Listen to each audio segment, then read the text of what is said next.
प्रेम संबंध अनैतिक संबंधातून गुन्हे घडण्याचं प्रमाण वाढलं आहे। अशा प्रकारचे गुन्हे करण्यासाठी गुन्हेगार वेगवेगळ्या पद्धतींचा वापर करत असल्याचं पोलीस तपासातून निष्पन्न होत आहे। नमस्कार, DSD वर्ल्डमध्ये आपले स्वागत आहे। स्थानिक व्यावसायिकाला पैशासाठी ब्लॅकमेल करत होती, पण नंतर तिला त्याच्यापासून दूर व्हायचं होतं, मात्र तो तिला सोडायला तयार नव्हता। शेवटी या प्रकाराला कंटाळून या महिलेने व्यावसायिकाची हत्या केली। तिने अत्यंत हुशारीने नियोजनबद्ध कट रचून व्यावसायिकाची हत्या घडवून आणली। या महिलेने या व्यावसायिकाची हत्या करण्यासाठी नेमका कट कसा रचला आणि पोलीस तपासातून काय निष्पन्न झालं ते जाणून घेऊया। उत्तराखंडमधल्या हलद्वानीमध्ये एका महिलेने एका व्यावसायिकाची हत्या केली।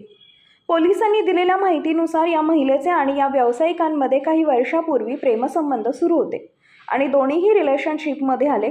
मात्र आता तिला त्याच्यापासून सुटका करून घ्यायची होती, त्यासाठी ती हर तऱ्हेने प्रयत्न करत होती। दरम्यान 15 जुलै रोजी हलद्वानीमधल्या 3 पाणी भागात पोलिसांना एका कारमध्ये एका व्यक्तीचा मृतदेह आढळला। या व्यक्तीच्या पायावर सर्पदंशाच्या खुणा आढळून आल्या। हा मृतदेह अंकित चौहान या स्थानिक व्यावसायिकाचा होता।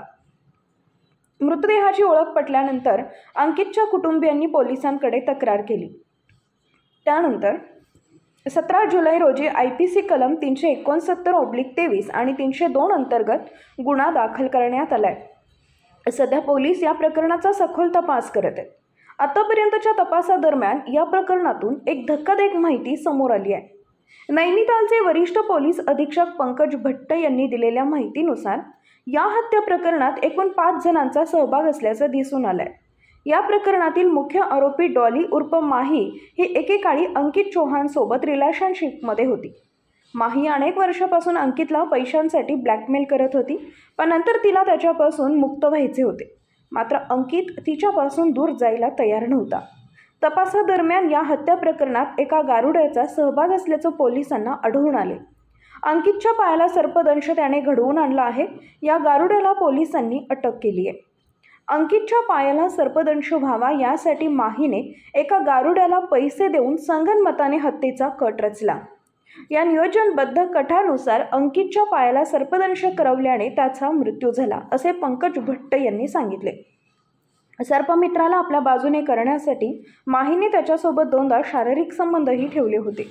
तसेच विषारी साप आणण्यासाठी त्याला 10,000 रुपयेही दिले होते।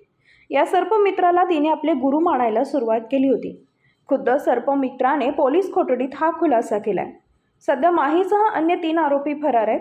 पोलीस या प्रकरणाचा अधिक तपास करत असून फरार आरोपींना अटक करण्यासाठी प्रयत्न सुरू आहेत। याबद्दल तुम्हाला काय वाटतं कमेंटमध्ये नक्की सांगा। तेव्हा पुन्हा भेटू पुढील भागात। तोपर्यंत धन्यवाद।